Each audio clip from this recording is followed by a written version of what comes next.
Hello, ladies and gentlemen. Welcome to episode number 21 of the Beyond the Ring with Big T Wrestling podcast.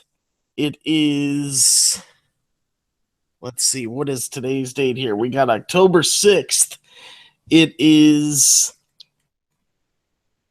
Thursday, October 6th, 2016, and we got a special guest here for episode number 21 of the show. And well, first off, before we get to the guest, I want to let everyone know that we do have Sean on here with us this evening. Sean, how you doing, buddy? I'm doing good, man. Thanks for having me. Hey, no problem. I'm just trying to get my plug here for my computer to get this charging before we're ready to go. All right. Sorry about that, because I just seen that my battery was dying here, and I'm like, oh no. All right. So, we got a special guest here with us tonight, ladies and gentlemen. He performed and wrestled in ECW, in WWE, WCW, all that fun stuff. It's a pleasure to have him on the show tonight. We got Mr. Jason Knight joining us on the show right here. Thank you, gentlemen. It's a pleasure to have you. Thank you. I much appreciate it. It's a pleasure to be here. So, Jason, introduce you to the audience, and all that fun stuff. Where I want to start is, what got you into pro wrestling? Like, how old were you when you first pro wrestling on TV, and when you decided, wow, this is it. This is the dream job that I want to do for the rest of my life. Something like 1968, and I was living in London, England, and wrestling always has been the western part of Europe. They had a different system. It was a round system, and before I discovered the American wrestling, meaning before I moved to the United States, I kind of got used to that and, watching it. And over there as well, the characters were as big as life. It was, bigger than life. And, it was a different style in a way that they were more technical than brutal or heavy duty or hardcore. But still, it was something very attractive to watch, and something that once you see it, you either like it or you don't. All know that all of us, probably performing this interview here tonight and listening to it, we're all big wrestling fans. So I decided that I really wanted to do something like that, and I was a little kid. I was in '68. I was something like 6 years older or 7. I forgot. It's been a long time ago. And then when I moved to the United States in the fall of 1977, I started watching it on television, and we didn't really have many choices back then, because you would watch the Worldwide Wrestling Federation, and the champion at the time, I think, was took over, and there was something also amazing to watch. The arenas were bigger, the wrestlers were larger, there were more heavy duty, hard hitting, and more brutal. I decided I wanted to do something like that, and well, I was at one of the local WWF shows. I think I saw a poster, or was it, I bought a magazine, and there was a folder in a magazine, I forgot. In any case, they advertised that there was a wrestling school in a local Queens, New York community. It was a small wrestling school. And they were training professional wrestlers. Shows out of that facility, shows that was maybe 50 to 100 people. And they used a lot of the local wrestlers and the students that were just either starting out or, that were sort of on their way out and still doing independent shows. And I went to that particular show, and I found out that that's where they were training. And in the winter of 1977, I started training to become a professional wrestler, as well as, I was always hooked on bodybuilding and karate, martial arts, and all that, different styles like, judo and all that. So it kind of went hand in hand, and went at school, and since 1977, God willing, for a while longer, I've not stopped. Who were you trained by, Jason? Well, the small little independent school that I first went to was owned by a few people that were wrestlers from Puerto Rico, and they weren't very well known here. And they actually did not qualify through the New York or New Jersey State Athletic Commission as licensed trainers. So you could train, but you still could not get licensed back in the day unless you had a letter of recommendation by a trainer that was recognized by the State Athletic Commission. So I went, in 1980s, I went to Johnny Rodz and trained with him. And after that, I went to Bobby Bold Eagle, who was one of the first super high flyers and, that whole aggressive style. And then I stayed with him. So basically, those were the two that I went to obtain any training that really truly mattered in order, to start working on legitimate shows, meaning, getting foreign license and all that. But I can quite frankly tell you that, I was really trained on the road. It was on-job training, working with some of the greatest in the world, and, pretty much say every company, but, I stayed well. I did work for WCW, and I worked for WWE, or S at the time, before they told us to get the F out. I worked for, the ECW. I worked in Japan a lot. And on one occasion, I worked for TNA. And, also quite a few other independent groups that are recognized still to this day. So I think that my training was, and quite frankly still continues, through wrestling here and there, and working with different performers, and you always learn and obtain something new. You can always work on improving what you know. I believe that professional wrestling is a never-ending process of learning about the industry itself, the sports, the performance, yourself, and everything else. And the day that you figure that you're so much of a veteran that you stop learning, is really the day to hang it up. That sounds like a fantastic journey, and it sounds like you have done a lot of things throughout your career.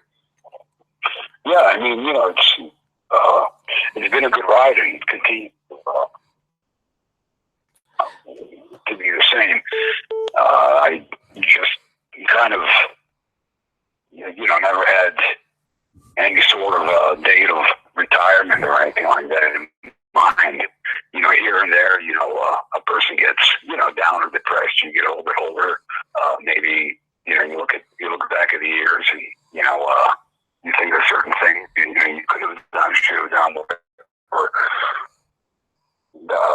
continuing the journey is really the fun part. You know, as long as one is healthy and does not go out there not being able to put 100% every time that they perform, you know, the journey continues.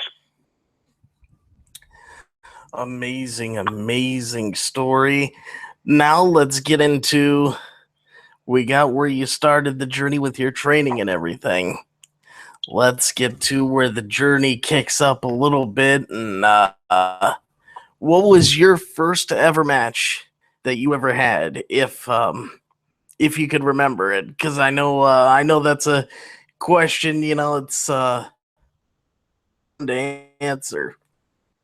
Well, not really. I mean, you know, if you remember the original Rocky movie, they used to call those club shows, and you know, the boxers and wrestlers as well started in these small arenas, bars, church bingo halls, street fairs.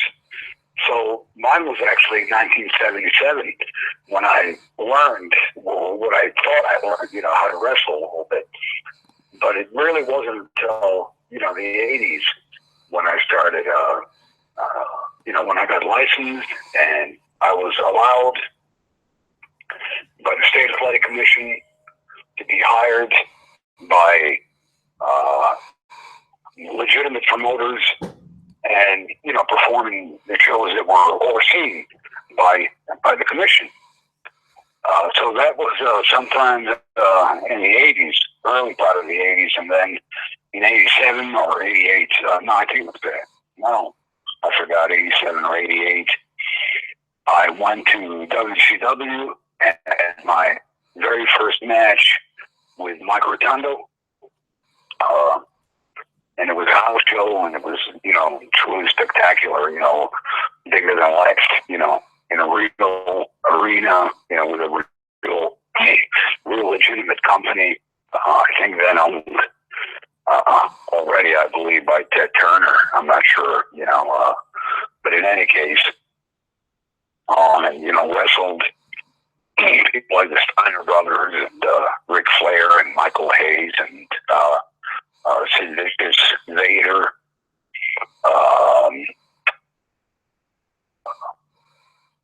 The Undertaker, before he was The Undertaker. I wrestled the Super Invader, who, you know, Hercules, the late Hercules Hernandez, and, you know, I forget, I'm sure there were more. And after that, I went to the World Wrestling Federation, it was called at the time, and, you know, continued on with some of the top stars over there. What was it like? Because when you said the name Undertaker, getting in the ring with the Undertaker, but of course before he was the Undertaker, to work with him, because I just picture that as like a you know, just like now just thinking like, wow, that had to be something. Yeah, amazing. One of the best, especially, I'm sure he hears that a lot, you know, for his size, but still, you know, for his size, you know, the athleticism is amazing, and, you know, the uncanny ability to really put a match together and take care of his opponent, you know, gets through a match from, you know, point A to point Z without any discomfort or, you know, meaning, you know, hurting you or anything like that. And the same thing goes for, you know, a guy like Vader. Amazing, you know, some of the best wrestlers I've been in a ring with were the men, you know, that were 2 or 3 times more size.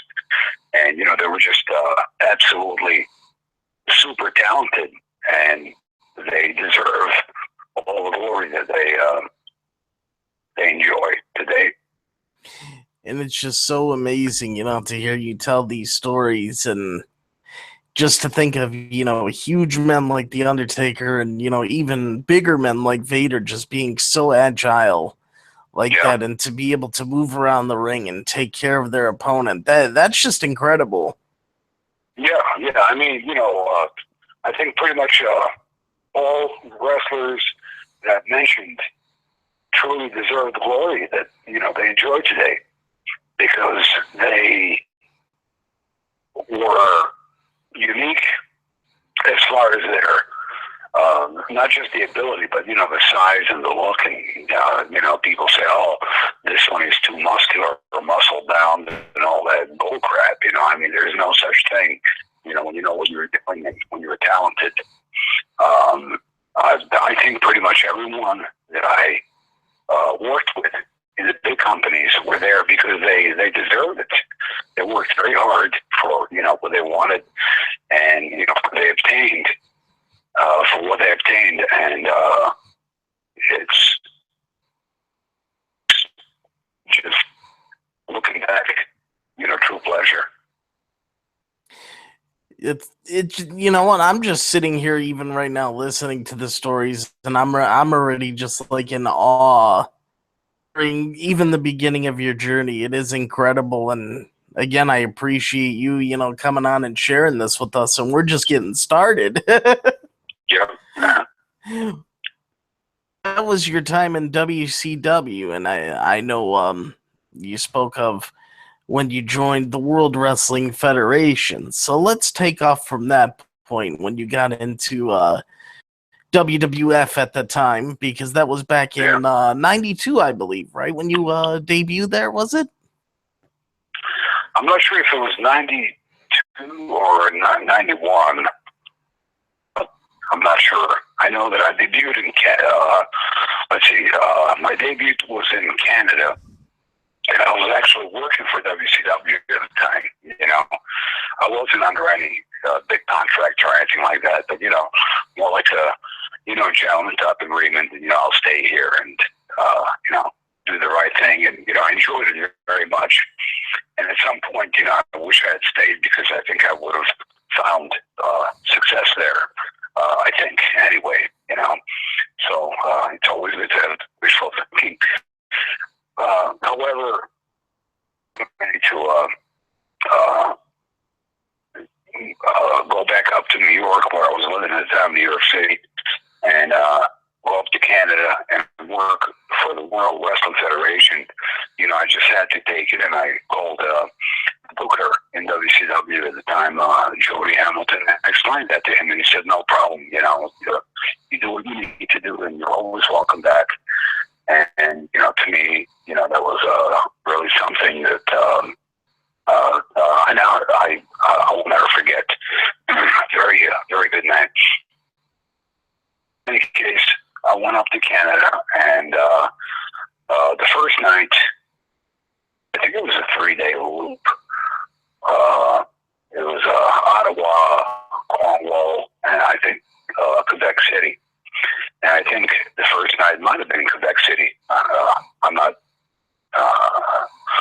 I can't remember that far back, but I do remember that I wrestled Rick Martel the first night, Ric Flair the second night, and the third night, I believe it was. I think it might have been the Nasty Boys. And it was all tremendous experience to me. And then I continued to go back there time and time again. And then in '93, I had a lower back injury. It was something lingering from being back in the military back in the day, during the '80s, and then it just flared up, and I had to stop and get a couple of back surgeries, and I was sidelined until Paul Heyman approached me in '93, pretty much right after my back surgery, my second back surgery, and said, "Well, I'm been out with this company, ECW. Do you want to come wrestle for us? And I said, well, I sure do, but I'm kind of hurt. But you know what? I'll put the injury aside, and we'll do it anyway. And that's how that started. That is amazing. And it sounds like you, for the year or two that you were in WWE, you got in the ring with some great competition. I mean, the Nasty Boys, Rick Martel, Ric Flair. If you could remember, like the match, there were the Beverly Brothers as well, and also I was a part of a team that gave the tryouts to the Harlem Knights, who extremely talented men. They would become men on a mission. oh, I wrestled with Steve Kern and the Berserker, and who else? I forget. Terry Taylor, Lex Luger, Mr. Hughes, whom I managed later on, and ECW, and several others. I mean, if I forgot anyone, I apologize. was Terry Taylor still doing the Red Rooster gimmick when you got in the ring with him? No, he wasn't. No. He was actually terrible, Terry Taylor. Okay. And yeah, he came back for a bit of a run, and I don't think he was happy being there. And then he kind of now I do recall this him a week or two before the very first Monday Night Raw. The very first Monday Night Raw. And Sergeant Slaughter called me telephone and said, we would like you to be, we're doing this thing called Monday Night Raw. It's an epicenter only a few blocks from where I lived at the time. And I said, I know where it is and all that. And said, if you want to come back, because I think they had plans for, I think it's Steve Armstrong, and he was going to do a singing cowboy type gimmick.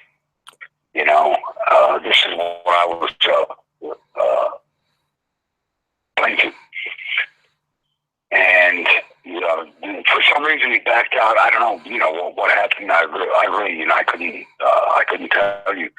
And so we're going to put you in his place, sort of like feuding with Terry Taylor. And I said, well, that's, fine with me. And I came in. Terry Taylor was no longer there. He left, and that's when they put me with Curtis Hughes.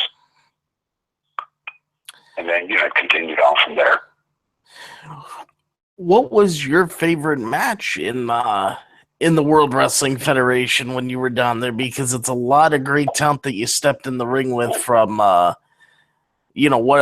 I've heard. And it's like a telltale of great talent, really. Honestly, I don't know if I ever had a favorite match, and I'll explain to you why. Okay. For me, every time that I have a pleasure of getting into the ring and performing, it's that next level, that next favorite match, because I'm allowed to do something I love to do. Other than very few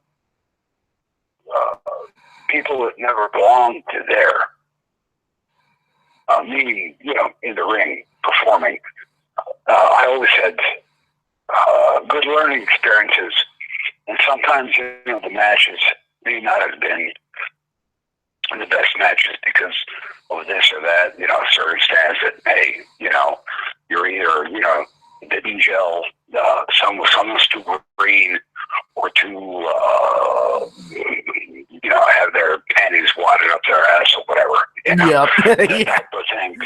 But yeah, but for me, generally, I have that opportunity here before a crowd, and when someone cares enough to say, look, Jason, want to book you. It's a pleasure, and, I'm humbled by it. So to me, pretty much anytime I'm able to perform, I'm happy. Now, of course, wrestling the world champion, Ric Flair, and that, oh yeah, I wrestled Tully Blanchard twice. And that was probably, some of my proudest moments because, that was purely amazing. Because Tully, hand me down, he is as good as anyone out there, if not better, for the lack of a better word. But, to me, every single time I was out there, including a lot of the wrestlers that I had the pleasure of working with throughout the years, it's a good thing. That's a great attitude to have. Every time you go out there, you're loving what you're doing. That means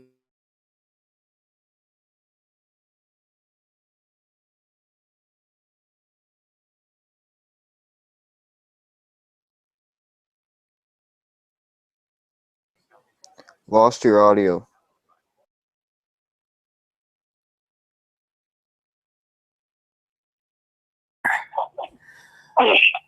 You're back. Well, we lost you. And I'm on the phone with iTunes right now disputing some charges. So sorry. I'm doing two things at once here. So, ladies and gentlemen, we are in intermission waiting for Big T to get back. And I'm sure he will be back with you in any second.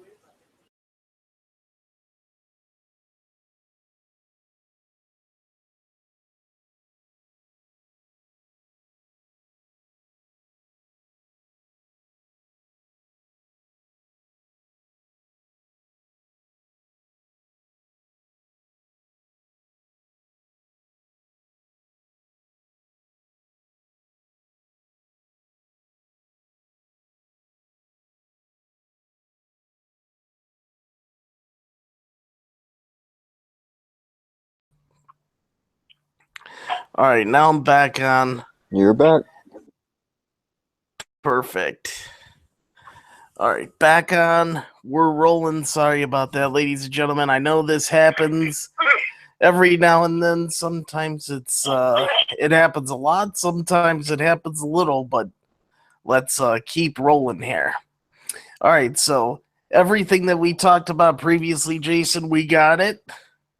Okay, that's good. Anything else that you wanted to add on that segment? Because I don't know when my audio went out if you were done on that segment or if you had a little bit more to go. I'm not sure. We about my unconditional love for professional wrestling and all that. So it's probably out there. I hope. It's, and it's the best attitude. Every time you go out there, you love what you do. You're happy. You love your work. And you know what? You can't ask for anything more than that from a job. Yeah, definitely. I mean, you start off in this industry, at least back in the day, not really more than maybe enough for a meal per night and some travel money. And, sometimes it lasts, depending on the individual, a longer amount of time than the others. But you can combine the fact that, you're doing what you love to do and, earning a living and, it's definitely rewarding. Definitely right about that. Now, let's talk about, because you were talking about 1993. when when you had your back injury and you were talking about Paul Heyman, Mr. Paul E. Heyman, got a hold of you about ECW. What was that like? Let's talk about the ECW days when they were just getting rolling and you were a part of it. Well, I knew Paul when he first started, because him and I are, about the same age. I think I'm a year or two older than him. He's very young in the business as well. And I knew him back then, and then, of course, excuse me. It's okay. I knew him, throughout the years, and all him, and, we crossed paths here and there. And then I kind of re-met him, W. And he was always, most kind to me, and always, respected my work and, my look and the way that I, took care of myself and kind of approached the business. So when he first ran into GCW, it was actually booked through, I'm sorry, 1 second. It was actually booked through Eddie Gilbert, late Eddie Gilbert, and his brother Doug was there as the Dr. Patriot. And it was, Ultra Clash 93. And Todd Gordon, of course, was, the owner of ECW at the time. And that was my first time there in the arena. And they had about 500 or 600 people there, which I thought was great for an independent show. Tremendous talent. I mean, top to bottom, bottom to top, whichever way, everywhere in between. All great matches. And it was Ian Rotten and I against, two of my friends there, up in heaven right now, the Public Enemy, Teddy and Johnny. And I just remember not being able to do much during the match because for my second lower back surgery, it was still kind of raw, the incision and all that, so I had to be very careful. And that's how my manager gimmick came about, because of my injury, and that kind of surprised me, made me proud and grateful, because Paul Heyman said, well, I don't want to not use you anymore until you heal. Why don't you just come back here as a manager, because of your lower back, problems at the time. And I think I went on, had another match, and then managing Curtis Hughes and, the Rockin' Rebel and then Pitbulls and, whole wrestlers, and then later on, became manager and tag team partner Just Incredible, and then worked with Jesse and Lance Storm, as the Impact players and all that kind of thing. And I teamed up and managed Bobby Duncan Jr. It was, I had some pretty good feuds over there, with Mikey Whipwreck and Jazz and, different wrestlers. So, memorable, met a lot of good friends, many that are still here, and, some that are no longer, with us, at least not down here. It was a hell of a ride.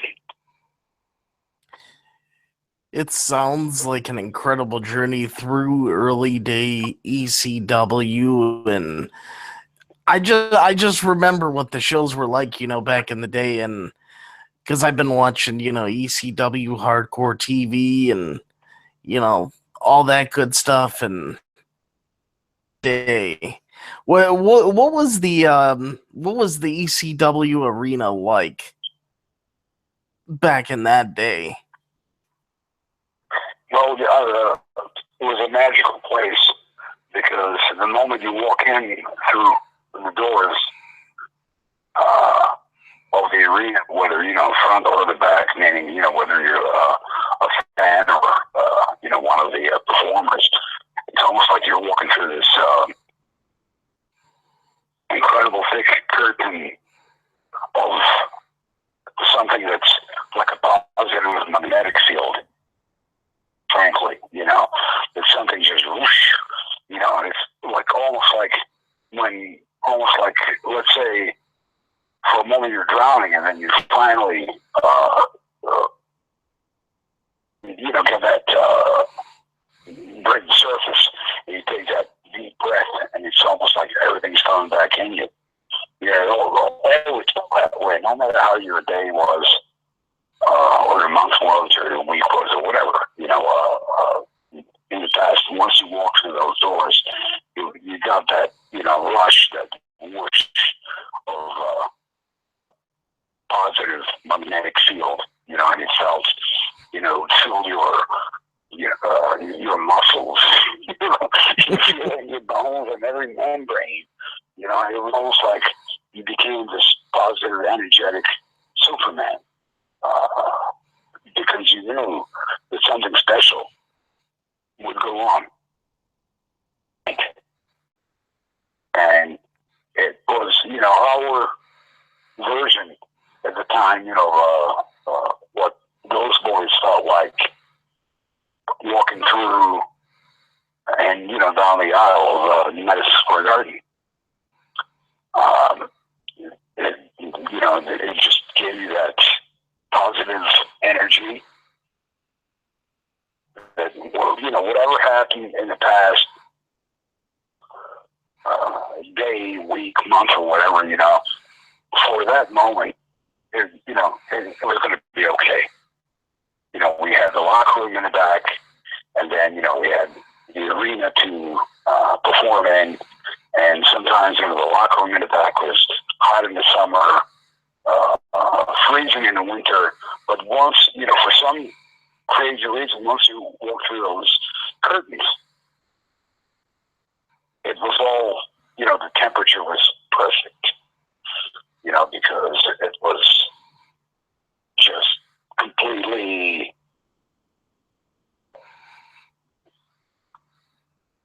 overwritten with this unbelievable craze connected with the fans and the fans connected with you, and it was just like that type of magical feeling, that I don't think I've ever been able to relive that anywhere else. And you know what the amazing thing is when I hear you that energy of the arena itself, it's like, call me crazy, but when I would watch the shows on TV, feel that energy myself. Like when I watched ECW, I kind of felt like I was there. I felt like I was a fan in the crowd that could hand a wrestler a chair. I felt like I was there. At least that's how I came off on TV. It like made you feel like you were there. You were a part of the show. And it felt so good just even watching as a fan. So, being able to rooms and go through those doors and to actually be able to perform in front of that crowd, I could only imagine the amazing feeling that that you had. Yeah, it does. I mean, it became, and for me anyway, it was humbling each and every time that I walked through, because I know that some of the wrestlers, and to no fault of their own, humans are humans, a little bit jaded and a little bit, I'm here. They're here because I am. And I'm saying, like, bullshit, bro, you're here because they are, I mean, exactly. Here, I'm like, okay, go on, with your bad self and dream a dream and, lie to yourself. But to me, it was like, you're here because these people, and if you would look at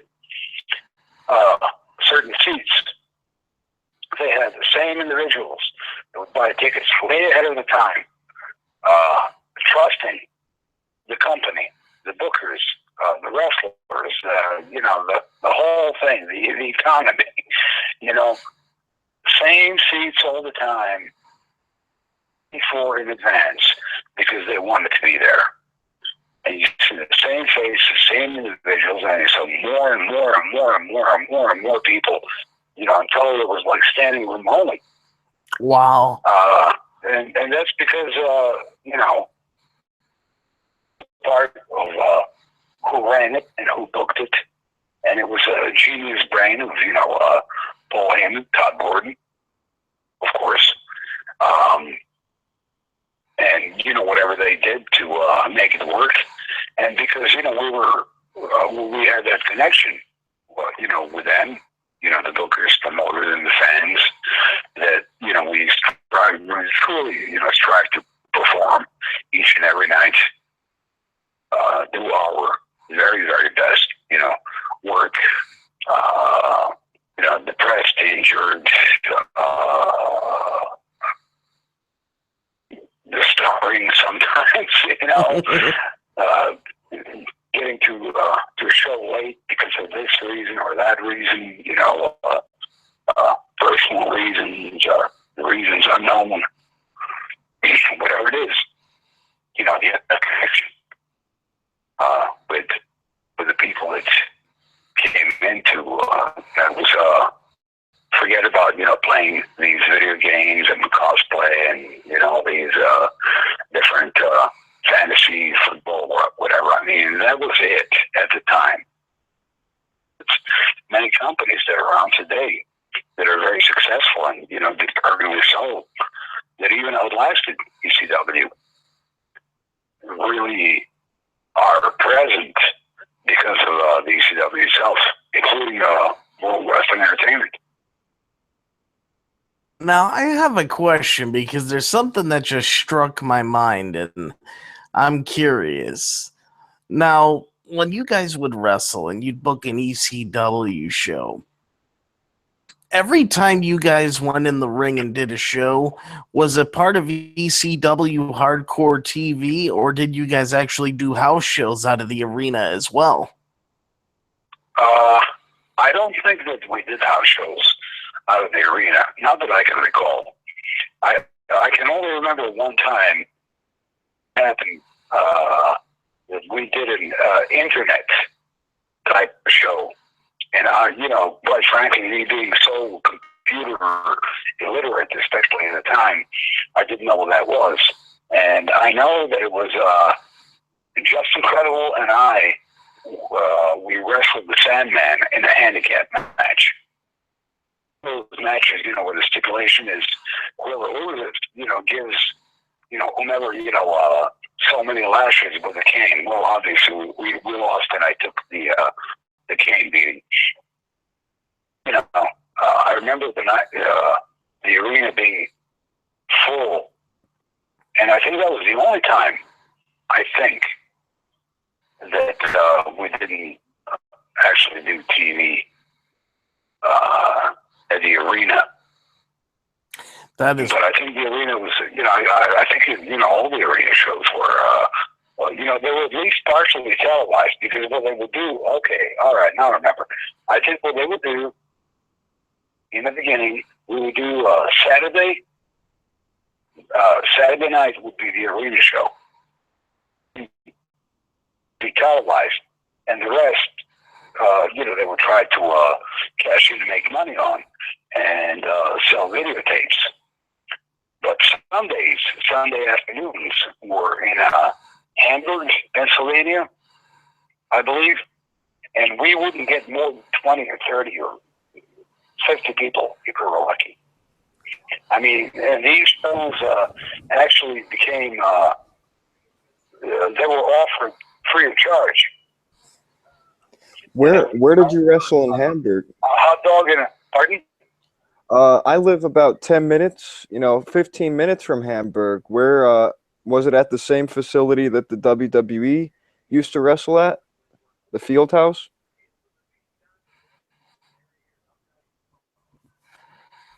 I'm sorry, I get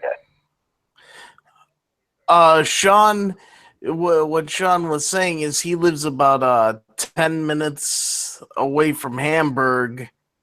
What he wanted to know is if you guys wrestled in the same, what was it, Sean? The same arena as where the WWE would perform at the Field House, was it? Yeah. Field House. Was it the Field House? Yeah, I think so. It was one of the, it was a nice building. I mean, beautiful building, don't get me wrong. And we're actually little people. But, we couldn't draw flies there because the night before, everybody would come, for the big show,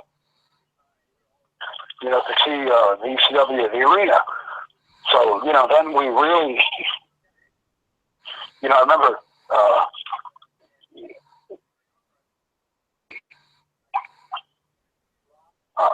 free tickets and a hot dog and a soft drink, two would come in. And I remember the shows would always start late because you would have to hoax the fans into sitting in a tight formation in order for the hard camera to be able to catch more people. So it looked like, we had a full house, kind of like the old Georgia and Florida shows where they were done in the studio. Oh, yeah. Yeah, like which were my favorite, by the way. I remember those. Those were like all those old territorial type shows, right? Like, Florida, Georgia. That was like the best. I mean, that was my, that's actually my style of wrestling and my favorites. Those guys that were just, they would, work for, $5 or $10 for a TV shot. Other than, what they were making in house shows. And, early in the morning. And, perform these incredible matches, as they were like hungover and, from the night before. As we were, in ECW, because, Saturday night we wrestle in Philly, stay in a hotel, and then, nobody slept that night. It was, oh my gosh, it's, o'clock in the morning, I better get up there and, shower up and whatever, and then, take a few more beers and then, drive to a Hamburg and go to Field House. Yeah, exactly. It was a Field House. And then, you got to do TV over there and then drive back home and, that type of thing. And, not knowing if you're going to end up in the ditch. Those were the good old days of wrestling, huh? Mm-hmm. It sounds like quite an adventure. I can imagine that no one slept after a show, though. I could picture everybody up just having a party, having a good old time, and many of us, but you had a few disciplined individuals, that weren't into that. They would simply, either make it back home and then come back to work the day after, or they would go straight to the hotel, straight to, let's say, Denny's or whatever, eat, and then go back to the hotel. There were a few individuals that were very much disciplined, and they weren't into partying or anything like that. They and then looking fresh as a daisy in the morning. Well, a guy like me would be partying all night, get a couple hours of sleep, get up in the morning, find a gym, work out, maybe sneak into the bathroom and puke, and, then get into a tanning bed and go back saying, I'll never do this again. All right, and then get into the arena. The first thing, you do is, you get a 30-pack and a pack of cigarettes.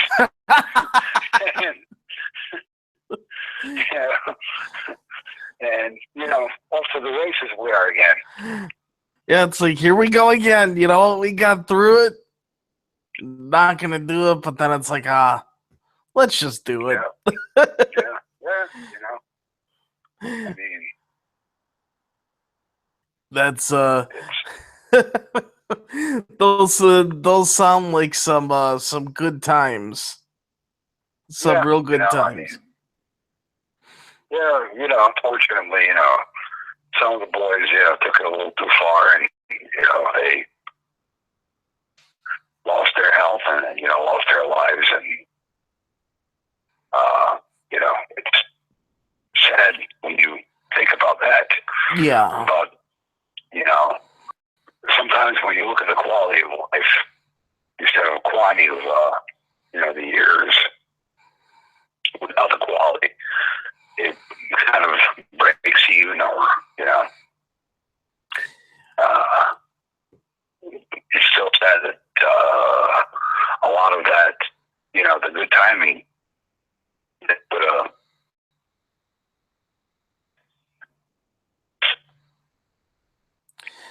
and I'll tell you,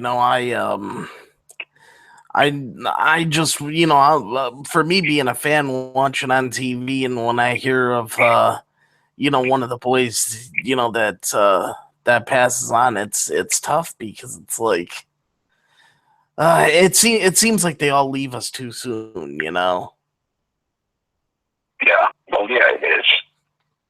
I mean, we mourn our parents and grandparents, that cross over. Never mind, some of the people, and like I said before, we're not the oldest guys in ECW. And to see so many of them leaving, whether they're 10, 15 or more years younger than I am, to think like, oh my gosh, almost, that soldier syndrome, I came back, they didn't, that type of thing. Yeah. Almost like a guilty feeling. And when you think, there were many times when you were on that side, and, you might have, overdosed or whatever. Yeah. The thing is, it makes you think, it's almost like, when is it going to take, or what is it going to take, for young people to smarten up? And I don't mean, being straight edge or anything like that, but, just, take it easy. Yeah, do it in moderation and have a good time that way.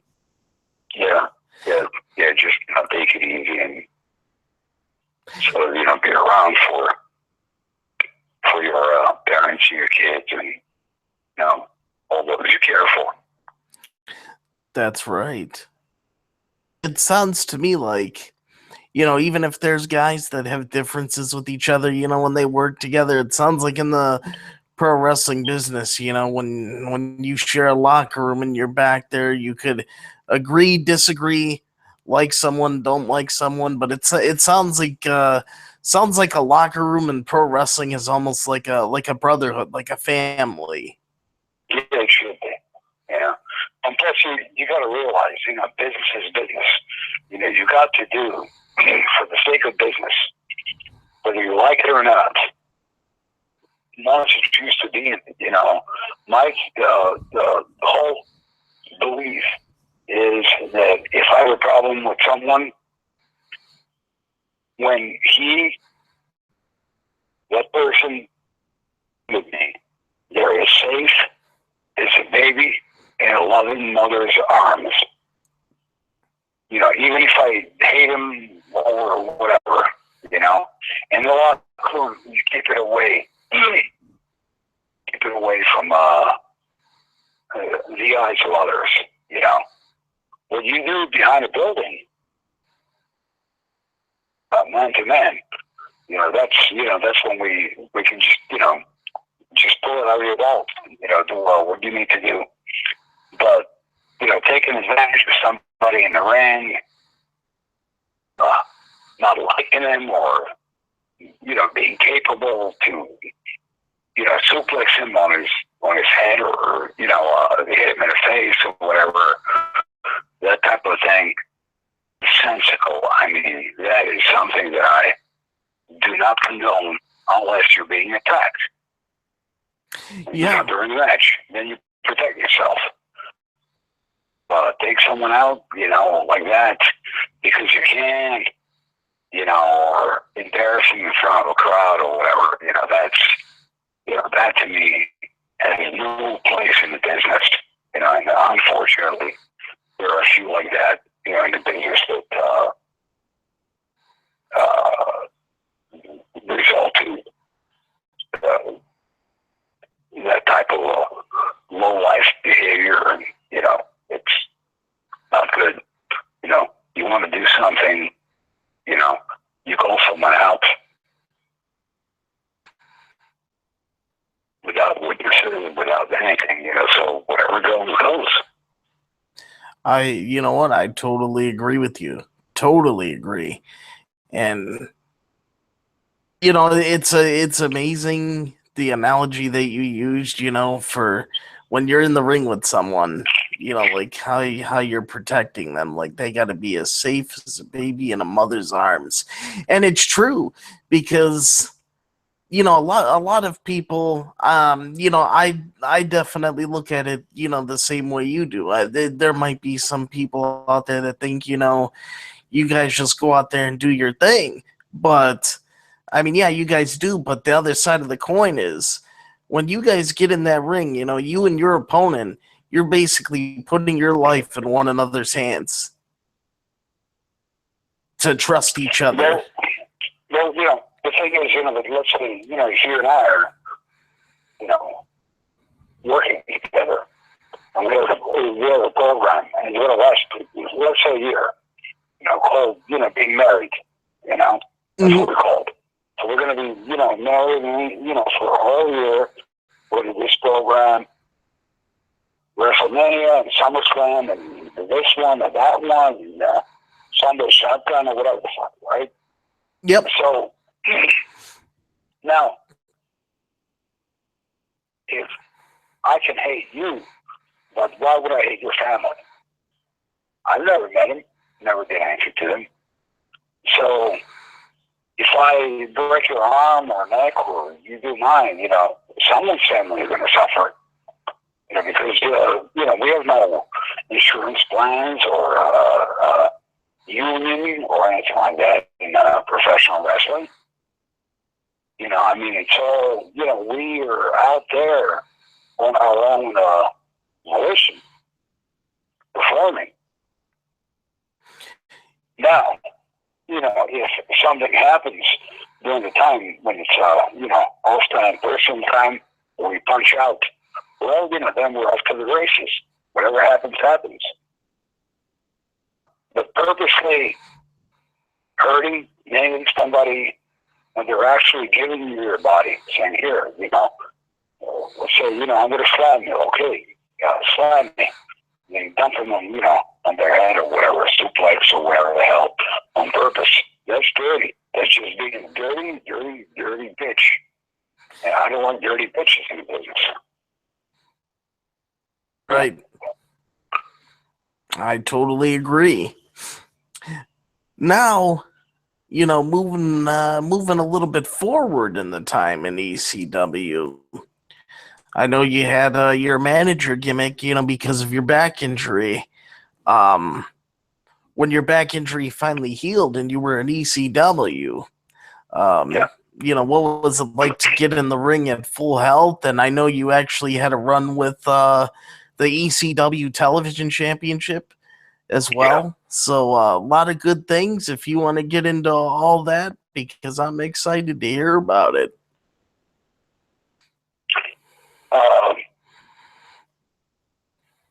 I was always happy when I had the opportunity to go out there and not manage. I'm not going to lie to you. I hated managing. I hated it. That was like, oh, gosh. I absolutely despised the fact, oh, you're a wrestling man. No, I'm not a wrestling manager. I'm a trained athlete. It's just that, he started this way and then it worked out pretty well. So that, it continued. And I was like, I wanted to vomit every time I wanted a match. I wanted to wrestle. I wanted to, whatever it was, whatever the result was, whatever, whoever it was I had to work with, it didn't matter, If you want to go out there like, MMA, kick somebody in the face because I wanted to perform, To me, it was like bittersweet Paul Heyman, like you wrestle. But I was warned, if you start wrestling well as you were training, do what you can do, Well, there are two things, I will either ask you not to or, pretty much when they used to add to my matches. My good moves or whatever you want to call them, performance moments were edited. So it was like bittersweet, other than, a couple of times. But it really it got me to a point where I had to listen and say, well, I know you can do this and do that, whatever. It's not what I can do. It's like what I enjoy, what, I want to, I'm trying to. No, your character is this. It's something that I struggle with all the time, And one way I can understand a booker and a promoter, they have something, that's why they have a title of what they do.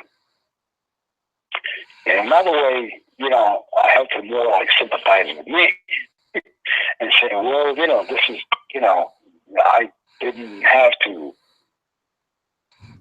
have that character or whatever, So it's always like bittersweet with me.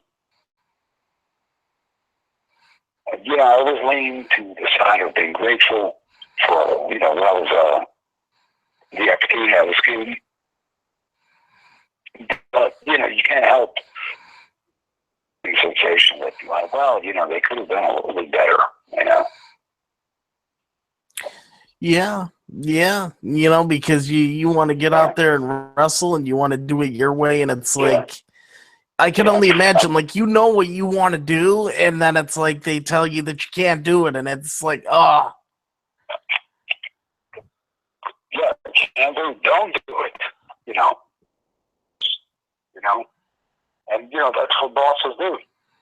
Yeah. And I know, at the moment, they have that, they have in their head, this is what I want, this is what I want the show to be like, this is blah, blah, blah, this and that, But then, sometimes they don't realize that they're hurting individuals. This goes out there and is willing to do, whatever it takes. And then, you get back at the point, well, it's not about you. Because, it's not about me. It's about the show. It's about the fans. It's about drawing money. And when you draw money, you are making money for the company. And, don't get me wrong, I'm not, standing here and telling you, the biggest draw or anything like that. Nothing like it. But, every little bit helps. And, I was a part of a crew of a United system that drew money, some more, some less, So, if, when someone says, oh, well, what did you draw? What, whatever. Well, I may not have a part of main events that, truly drew,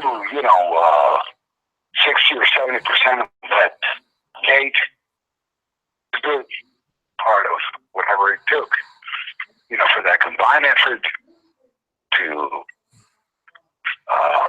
make that complete that 100%. You know? Exactly. Now, let's talk about your feud. Your feud, and then winning the television title and for ECW and getting that title around your waist. What was that like, and how did that all come about? Well, it was wonderful because I have a character as, that cocky manager that, does this and that. And then Mikey Whipwreck, of course, he came in and, he just, I believe that they took advantage of him. He took relation beatings by, so many. He really took it himself. He completely, understood what he needed to do. He had a dream. He wanted to. And of course, he can. Yep. Yeah, absolutely. He's Mr. Whipwreck is a man. So, we gelled so well that, he wrestled a lot of guys that I was managing. And then, it became to a point where it's almost like my jealousy of being older and Whipwreck and being so young and this and that. And, so just sort of gelled. That's about it. That's about all I can tell you. And we had some great matches. The first one in the arena, when they allowed me to carry the belt for a while. And, the rest, I'm kind of proud to be a part of the history. And of course, but you took to take Mikey Whipwreck to the level that, he got to. The title holder, and he went to WCW and made a good living there for himself. Again, deservedly so. So, I'm very proud of that.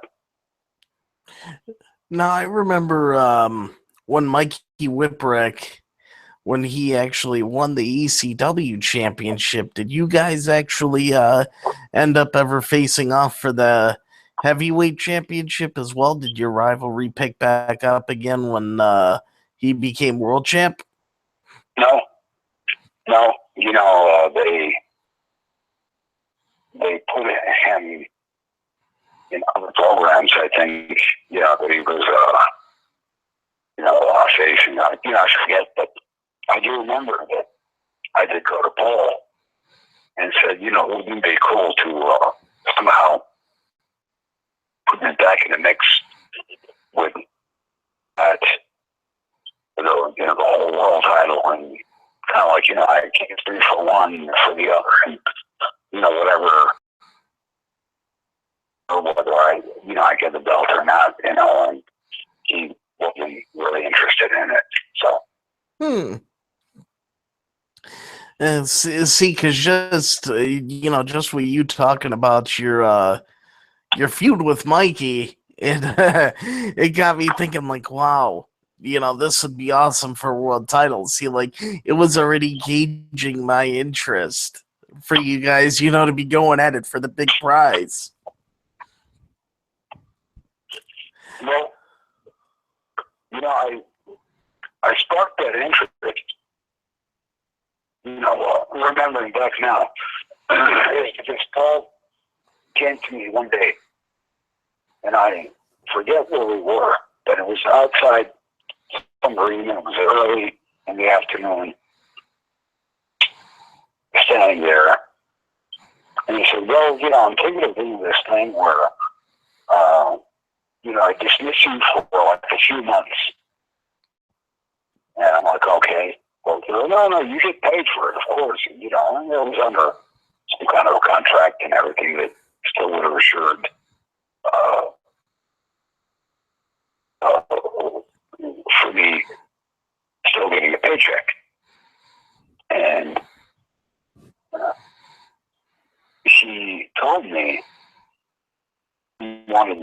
leave for, several weeks or a couple of months or a few, whatever it is.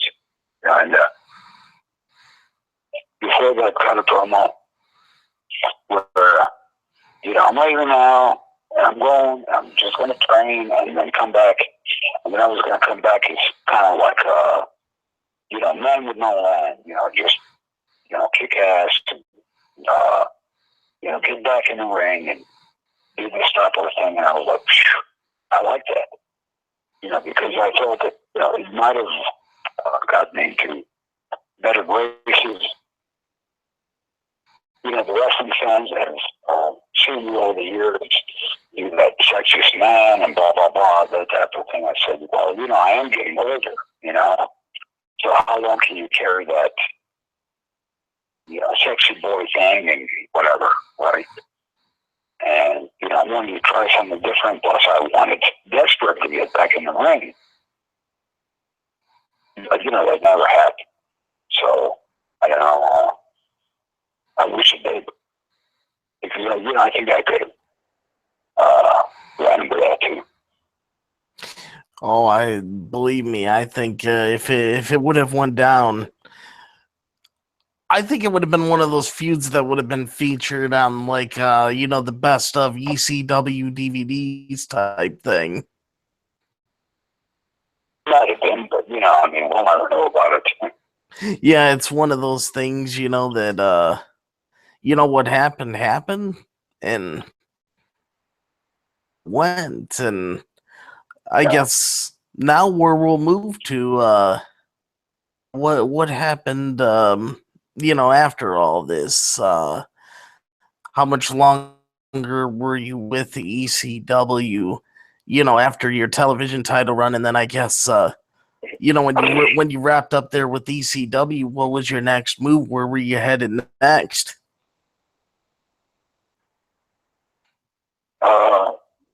Right around 2000, or before 2000 or something like that, but right around 2000,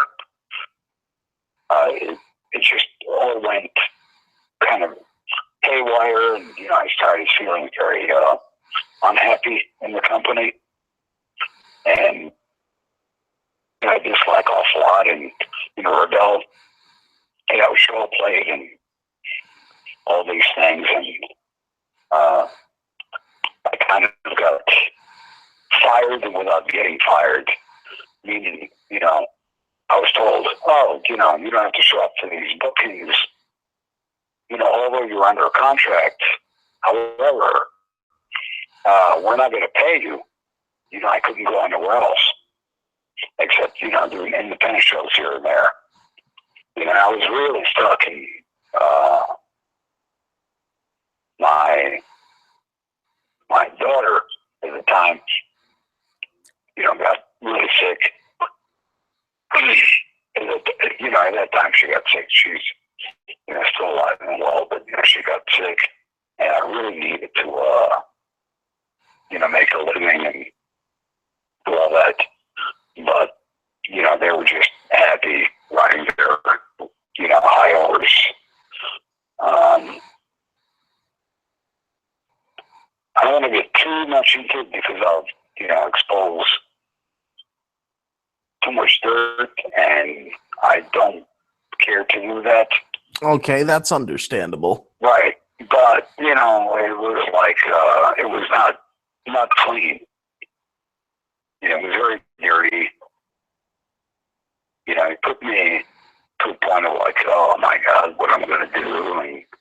And then I started my own wrestling school and my own company, Assault Championship Wrestling. I was living in Connecticut at the time.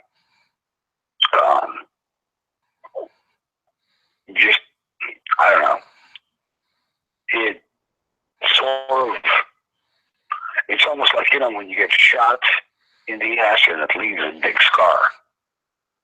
Big scar. And sometimes I can look at that scar and go, it's there because I survived. But then again, you got blood in your backbone, Yeah. So that's how that was. What was it like? Well, I guess without without getting too much into it, uh, what was it like doing business with Paul Heyman? Sorry, business. Yeah, doing business with Paul Heyman for the most part, like how was he as a businessman? Because throughout the professional wrestling world, you hear so many stories, Yeah, about Paul, and I'm just yeah. curious if you could give a view of that. I mean, of course, I don't want you to go too far into and be uncomfortable, but if you could give like some sort of view on it, if you can. Well, first of all, you got to realize that Paul Heyman is just genetically a super intellectual, intelligent individual. That everything that he wants you to believe, he'll make you believe. If he made people believe that I made wrong choices as far as finances and all that, it's bullshit. That does not make wrong choices, and that is really giving him the up and up. I mean, if he says, I made wrong investments, or no, it's bullshit. He knew exactly where he was going. It was all planned. I believe that ECW was all planned to not last more than, as far as it being Extreme Championship Wrestling. And I truly believe that, he had a few people, under him, that worked with him. And you can look and, see the people that have made it to big time. They're still doing well. The 3 or 4. Well, they were the ones who were right behind him. And acted like they were, one of the boys and all that, which is all good. I understand. Business is business. That's Paul Heyman. I mean, he is,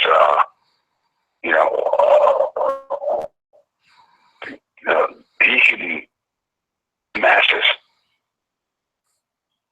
And people look and listen to him, and when you do business with him, he will, for a moment, as smart as you are, make you believe that that's how it's going to be. And the moment you walk out, that door, and and you will stand, your ass turned to her saying, "Oh, I just got fucked." Yeah. I mean, that type of thing. That's exactly how he is. It's all business. It's all Paul. Take care of his, and he'll take care of you if you are truly one of his. And that's basically what I can say about him. And that in the world of business, if you don't care to be a cutthroat and don't care to be one of these people that's going to be remembered and hated down along the line, that's okay, because that's exactly what it is. But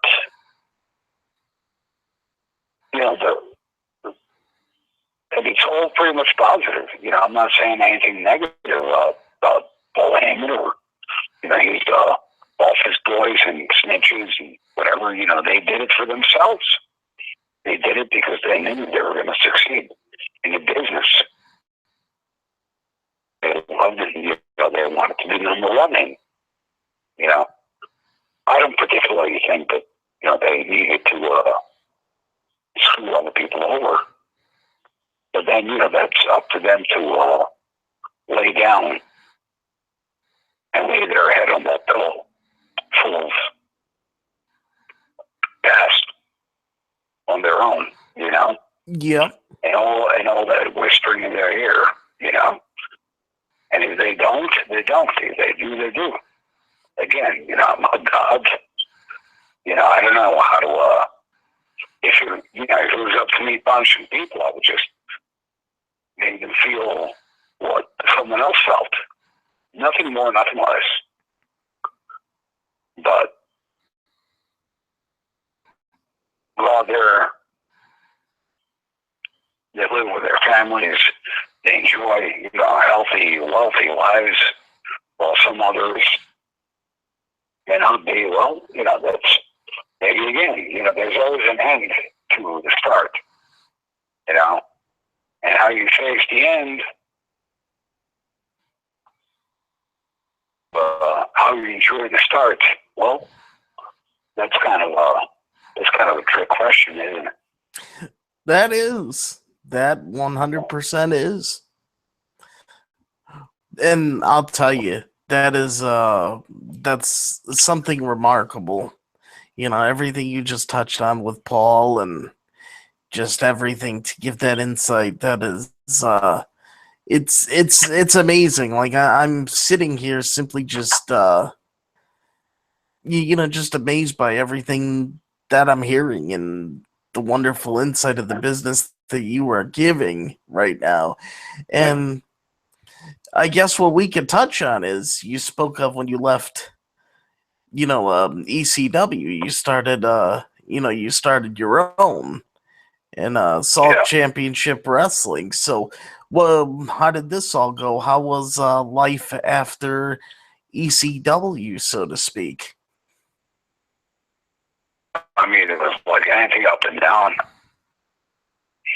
And I ran, my humble little company because I wanted to at wrestling school, and it was a good time. It was short lived, but it was cool. While it lasted. Hey. So that's all I can tell you. As long as you had fun doing it, that's what matters. What is the plans for you right now? Like is there anything that you're doing present day or anything that you're going to be doing in the future?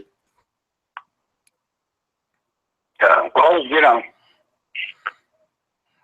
just try to live as old and as healthy as I can.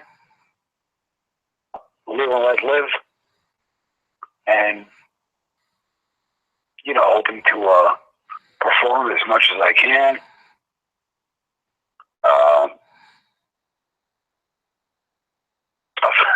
What can I tell you?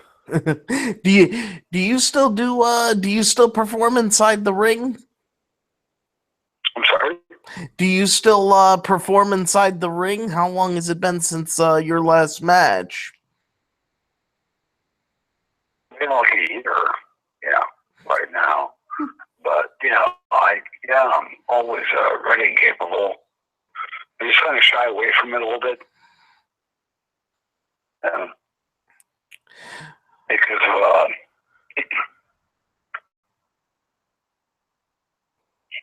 I kind of like to go and work for people that I trust. I know, they're going to award as far as pay and all that type of thing. People that are not going to cancel those toward the end. But I'm not, out there or anything like that. Just offering send service for what we agreed on. Yeah. I'll tell you, as far as indie promotions, what were some of your favorite promotions to work on the indie circuit throughout your career? I liked Jersey All Pro. I liked professional wrestling, Gino Caruso, always. Gino is a great guy and so much fun.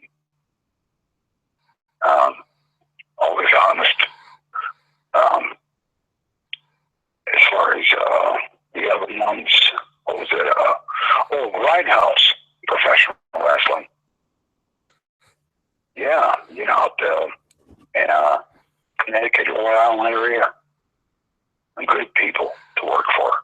Always honest, and you don't never back down on that word. Yeah. Those are just the kind of people you want to work for. I forgot to ask you earlier, because I meant to ask you this earlier when you mentioned that that you wrestled around in Japan. Uh, what was it like wrestling in Japan? And did you ever get to compete in the Tokyo Dome or see the Tokyo Dome or anything of that nature? What is some of your history in Japan? Well, the Corgan Hall I did. Okay, yeah. Yeah, which is pretty cool. Lower the islands, including, up in Hokkaido. You take a long barge ride, and it was wonderful, a lot of fun. I liked it very much, and I enjoy their lifestyle and food and everything. It was I would very much like to do another tour in Japan. I would like to go there and witness like a live professional wrestling show in Japan. It seems like it would be a remarkable place to go and visit and see their culture of pro wrestling and all that. It's wonderful. I mean, it's definitely one of the places that I could actually stand living in.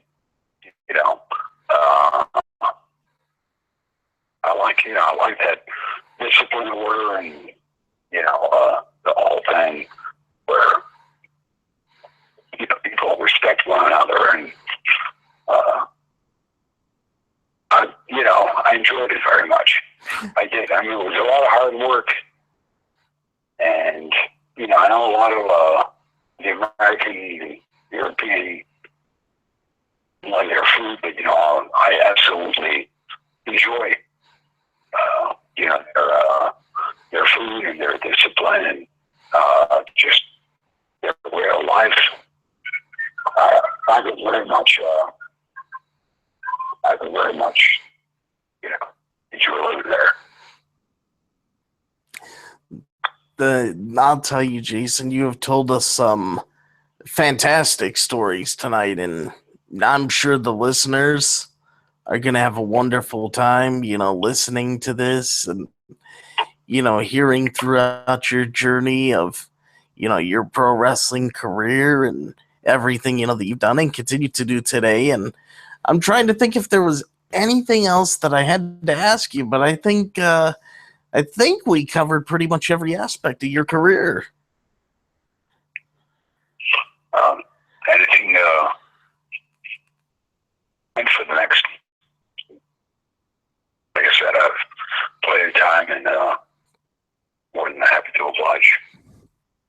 Yeah, if you would ever like to, come back on the show and a couple other things, or if you ever want to come back on the show, if you got something that you're up to, or you'd like to be promoted on the show, I'd be more than happy to have you back.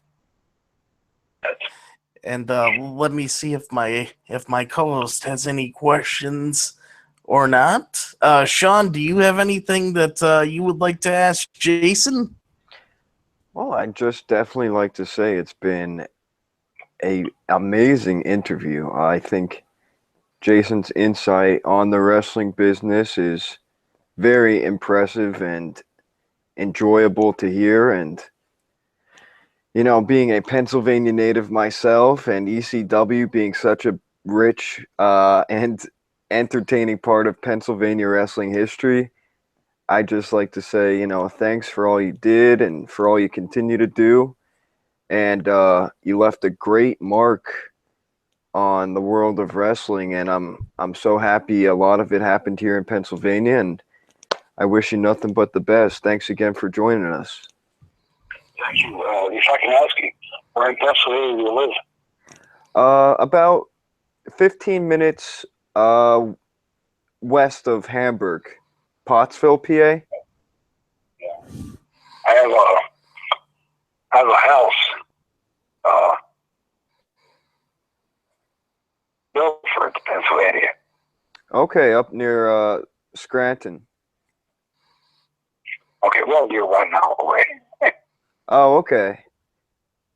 Yeah, I checked your Wikipedia page and it said you're from Waterbury, Connecticut. I have a lot of family up in Waterbury actually. Toured No, oh, what's yeah, I'm not from Waterbury, Connecticut. Oh, you're not from Waterbury? No, I'm from Europe. Okay. Oh, cool. Well, so you were born in London? No, I was born in Serbia. Serbia, wow. You've really not left one corner of this earth untouched, man. That is the way to be.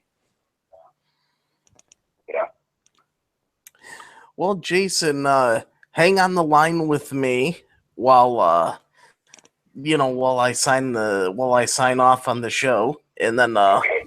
when I get off here, I'll tell you a couple more things, and then we'll say our goodbyes. But first, let me check off the show here on the air and just let the fans know everything.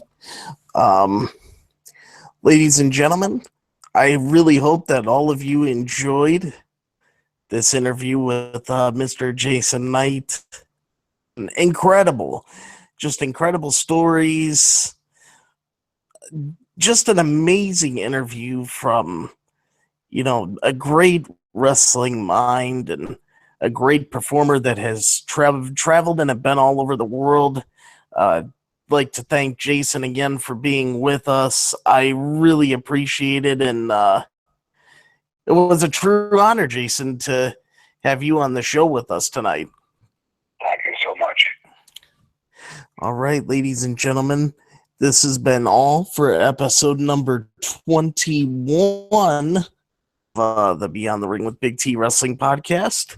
You could join Sean and I for episode number 22 coming up this weekend on Saturday, where we're going to be covering a lot of news and rumors, predictions for No Mercy, all kinds of good stuff. So you'll be able to join us on Saturday night. Still don't know what time yet when we're going to be doing it, but you could join us on Saturday night. And that's all. Hope you enjoyed this show, ladies and gentlemen. And we'll see you on Saturday night. Good night, everybody.